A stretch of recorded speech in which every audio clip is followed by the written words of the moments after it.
explain ko lang, no, ito yung isang account ko na meron siyang livelihood assistance program, yung account number 8 ko. So check natin siya, no, sa product livelihood. So meron akong 29 days pa lang. So bukas pa siya magma-mature. Ibig sabihin November 16. Hindi siya maabot ng November 15 para cash out day. So maka-cash out ko siya sa November 30. Kasi ang encashment natin is 15 and 30 of the month ang fill up. Okay? Ibig sabihin ng fill up, product livelihood assistance program. And then yung pagre-request naman dito sa request withdrawal, automatic yan, makikita nyo dito sa available funds, pipiliin nyo is product livelihood. Tapos sa dito kung saan kayo mag-encash, no?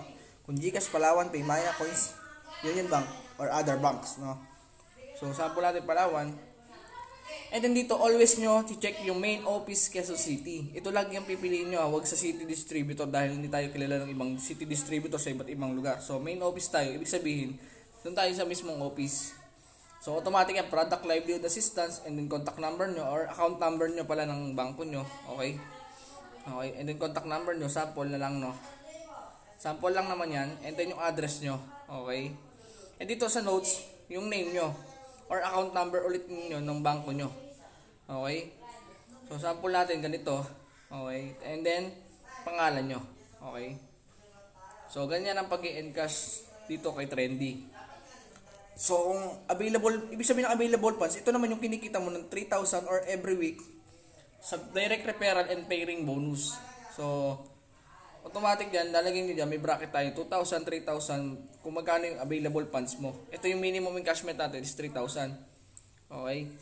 So, sa fill up, wala tayong minimum encashment. Automatic yan na mamimili tayo ng 750 kung ano yung account natin. No? Kung starter tayo, premium starter, okay, so 375. Kung premium gold is 750. So, ganun lang ang pag-encash dito, no?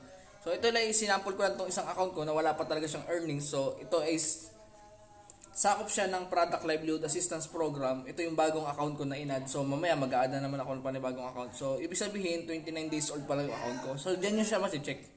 Okay? So, kung hindi ka pa maturity, lagi nyo pa rin yung check siya. Tsaka nyo i-claim kapag nakalagay na dito is 30 days, no? Sabihin, old is 30. Pwede nyo siyang i-claim. Click claim nyo lang. And then lalabas dito yung 750. And then pwede nyo siyang encash sa November 30. Ibig sabihin, maturity na yung account mo. Yung livelihood assistance program. So sana wag kayong malito dito. No? So konting tip to, konting tutorial. Sana ay naintindihan nyo. Maraming salamat.